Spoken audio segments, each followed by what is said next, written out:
Ultrakill is a game where you absolutely where you absolutely have fun with your enemies. I'm sorry, did I say enemies? I meant opposing friends. Yeah, it's just the two of you, playing fun puzzle games like in The Witness. Okay, great. The 15 seconds are up. I could properly describe the game now. Ultrakill is a game where you absolutely fuck up the enemies. The plot is you, V1, had the privilege of committing a crime against humanity, and then had a wonderful time making it all go extinct. Now that all the humans are dead, you go down to hell to smash that sussy. And if that makes you intimidated by the protagonist, don't worry. The developers made V1 into a body pillow. I bought 10 of them. The goal of the game is to unite hell and death. Now, you may be noticing from this gameplay that the game looks like it's trying to kill your computer, but don't worry, if that happens, it just means that your machine was inferior to the body pillow. The best way to summarize the gameplay is to say it's a result of Jeffrey Dahmer doing 10 lines of coke and then having a wet dream. The objective isn't murder, it's murder than taking a shower in what was once a living organism, which most gamers aren't used to. After all, showering is optional content. The benefit to showering in this game isn't any societal reason like not smelling similar to a Smash player. No, you shower instead to heal yourself, similar to Doom. But if you thought Doom was fast-paced, then fuckle up because you're about to see what Zoomers believe comedy is. Now, during the visual seizure you're witnessing, you may have noticed a tab to the right. This is your cooking gauge. You increase it via the process of de-atomization. But if you stay on your favorite outputter of war crimes, then the game will think you's a bitch.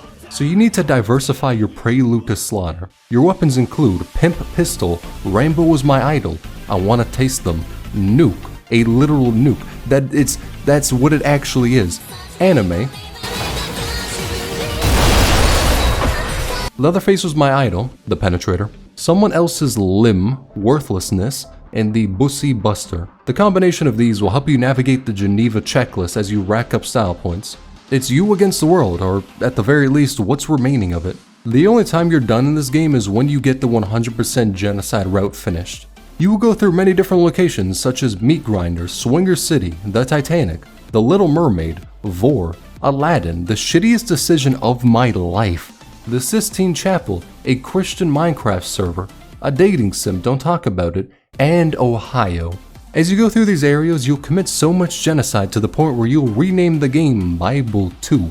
And at that point, at Journey's End, you'll realize the ultimate lesson the game has for you. That murder shouldn't be a crime. Because honestly, it's kinda based. But how does one make murder based? Well, there's a guidebook on it. This is the strat of putting money in enemies, and then hitting them with anime. The true grinder, fisting practice, further fisting practice, one-time fisting practice, Unga Bunga, a literal nuke. Again, I'm saying that again, it literally has a nuke. I could make a really offensive joke. And this is one where you help the enemy. You assist them in removing a screwdriver with fisting. Also, with all the talk of fisting, now would be a good time to say this game has official butt plug support. It violently vibrates when your screen shakes, when you shoot, move. Hell, I'm pretty sure even breathing triggers it. Do with that what you will, but I want you to know, Amazon is having a sale on butt plugs right now. You're welcome for your, well, come. There's also a shit ton of movement tech, like using the Bussy Buster to summon the one supreme being of the cosmos that will rule us all, view us as peasant ants, and truly enlighten our meaningless existence. Oh, he crashed the game. The progression in the game grants you new weapons of mass destruction, but the true progression is your skill. And if you're acid aiming, don't worry, this game has built-in aimbot. When pissing on, trust me, that saying will make sense in a bit, previous stages, there were bosses I had a hard time against. Whenever I face them now though, I have the Sigma grind set theme playing in the background. What was once an impassable wall is now a baby. That means you should slaughter it. Now, after I stated all of what you can do, I bet you're feeling like you're some pretty hot shit. Don't worry, the game agrees with you. This is V2, he's you, but better. He has all your moves and fucking aimbot. Now, this fight is mechanically at your disadvantage, but you have one edge, a brain, which to some people is probably debatable. This is where I would like to say I used some Giga Brain strat to annihilate the opposition, but honestly I was panicking. If you run, he charges, calling you a bitch. If you charge him, you get your ankles broken, which is easy to do because he's built like a fucking femboy. He has all your weapons and is swapping through them as he styles on you. If you had any sense of pride, then this fight will tear it apart as he gives you an incredibly late-term abortion. This fight is what anime would look like if it was made in America. If you start cooking some new shit, he downloads that and cooks like fucking Gordon Ramsay. It's the most unfair motherfucking sorry excuse for a mirror match. Fucking Ocarina of Time had a better mirror match than this shit. This fight is utter dog shit. Oh, he's dead. Before he could even move. Huh. Little tip. Never look up someone beating a boss you failed at, because you'll feel like a fucking moron who spent hours on a boss someone beat in 1 minute with ease. Thankfully though, the next boss isn't that difficult. He's just a Catholic priest. Now, whilst he is definitely viewing you as an altar boy, it's important to note that unlike my time in the church, we can parry his touches. Quite honestly, this single act defies all known logic of physics, but I don't give a fuck. It helps me with past trauma. Now, I'll assume you can parry him. If not, good luck, because he's about to be calling you a glory. With the Indian horse reference out of the way, he only has one attack to worry about. Oh, and he has eye worms, but we're just gonna forget about that. The greatest worry is the Gutsuck, a black hole that sets your max HP to 1. Yep, sets. You can't heal from this for a while, similar to something else the church gave me, PTSD. But for the sake of overcoming the past, slap that bitch's hands away and shoot within a zip code, because it's pretty hard to miss him. And then after the fight, you get to don the role of a priest and enter him. God, I wish I didn't say that. Now that you're inside the, gray giant, it's time to do the only reasonable thing. Take the shortest path leading to his asshole. However, on the way to the reverse colonoscopy, you meet Gabriel, who says machine in such a way to where I'm 90% sure he means it as a slur. Racism aside, Gabriel is one of the strongest angels who wields the power of God, has a title named Judge of Hell, killed Minos, and is known as the Will of God. Now okay, all of that may sound intimidating, but you need to remember one simple thing. They made him into a body pillow. We don't need to be scared of this bitch. Listen, the only power Gabriel has is the fact that his voice made most of the community gay. Outside of that, he has nothing. Now, okay, he does teleport above you like a dragoon, throws double power punch Hell's Retrievers at you, and chucks bombs at you, but don't worry, that's only physical damage. The mental damage is considerably worse. You see, as you fight him, he has some colorful phrases towards you, such as "you are outclassed," "your crime is existence," fucking knew he was racist, "you're an error to be corrected," "not even mortal," "an imperfection to be cleansed," "there can be only light." Okay, I called it on the racism, but my god, he's putting the KKK to shame, Jesus.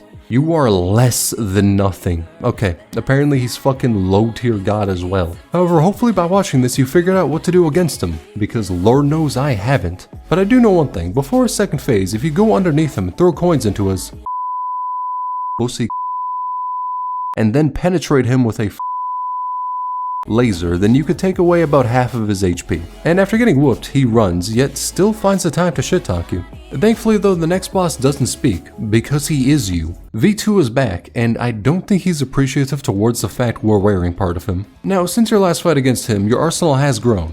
However, since V2 is wearing red, to him it's our arsenal. So you may be thinking that all your growth up to this point has only served to make this fight stronger, and you would be correct. However, he underwent a process I like to name de-evolution. You see, it's evolution just in the opposite way. Now, what do I mean by that? Well, if you throw a coin, he'll shoot it. But if you punch it, it hits him. And if you punch it 3 times, then you'll never miss a punch against it. The hitbox becomes the size of Gabriel's racism given physical form. So yes, you could have this whole Dragon Ball anime Power of Friends mid-ass Demon Slayer fucking showdown against Captain Communism over there.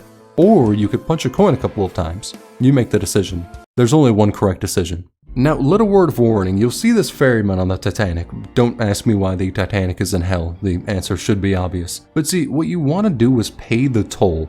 I would not, under any circumstance, recommend combat against this individual. Apparently he's poor, but motherfucker has the mobility of the Flash, which is beginning to make more and more sense as time goes on. Just take my advice and do what I do with the poor. Ignore them until they get increasingly violent. At that point, throw a nickel at them and run. They're too malnourished to catch up with you. Believe me, I've been to LA before, so these strats have been honed in battle. So this next boss may look a little intimidating considering how girthy it is. But see, here's what I like to call the ostrich method of approach. That's where you grapple right up to the gummy worm and blast his ass with a shotgun. Cause when you can't see the enormity of the monster, is it truly enormous? Don't think about it too much, you may figure out what I said was a bunch of bullshit. However, this is the optimal strat. If you stay on the platform, then you need to play a very sophisticated game of helicopter with Godzilla's leftover floss. But if you display dominance and mount him, God, I knew this game would make me gay. Then you get to fight him in a different realm. Fucking space.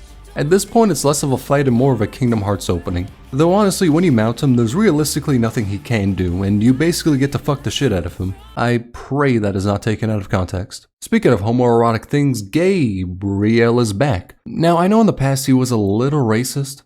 Your kind know nothing but hunger. And he still kinda is, but that's neither here nor there. And quite honestly, man's got a point. So for this fight, I have a preferred method of dealing with him. Turning off my brain. Listen, I've beaten him twice, but I don't know any of this motherfucker's moves. I mean, you could see as much from the gameplay. The only thing I know about this fight is that his second phase voice lines only serve to embolden fanfic authors. Like, at the beginning of the fight, he was calling my ass washed and I was getting pissed off. But during the second half, I was worried if I wasn't going to be able to stream this game. Alright, if you think I'm capping, listen to this shit. Show me what you were made for. I've never had a fight like this before. Now this is a fight worthy of God's will. What is this feeling? Come get some blood. Come on, machine, fight me like an animal. I'll show you true splendor.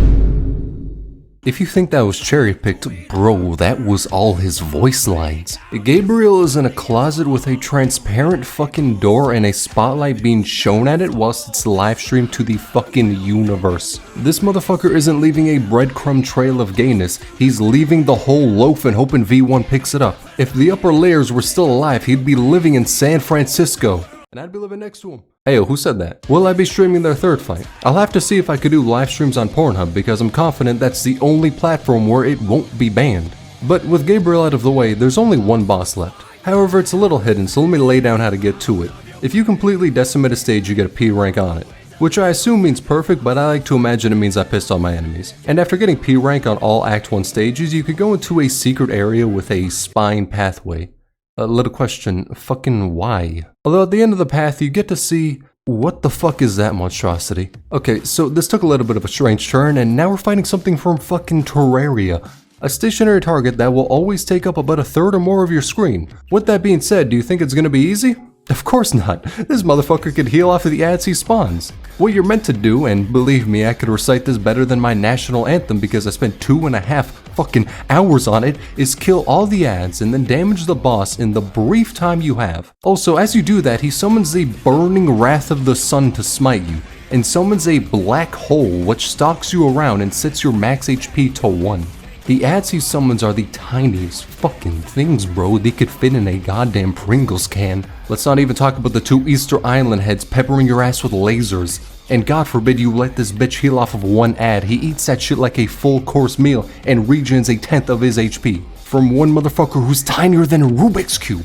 As this bitch heals, he has 80% damage reduction. You realistically can't do shit to this bitch. So you need to kill all the ads as he tries to disintegrate you, consume you in a black hole, or shower you with all his projectiles. And if you can't kill the ads in time, he heals back all the progress you made.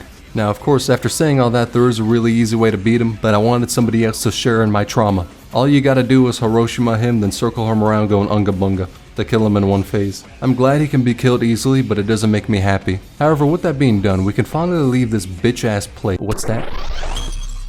Creature of steel, my gratitude upon thee. Oh, he's complimenting me.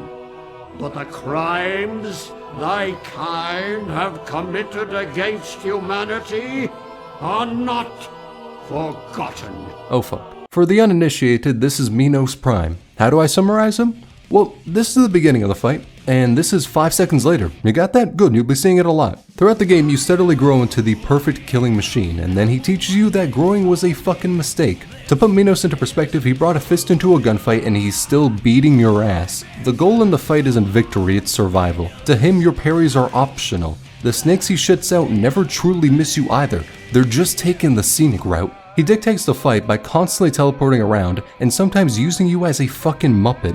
The good part is you could dodge some of his attacks with just sliding. The bad part is he never stops attacking.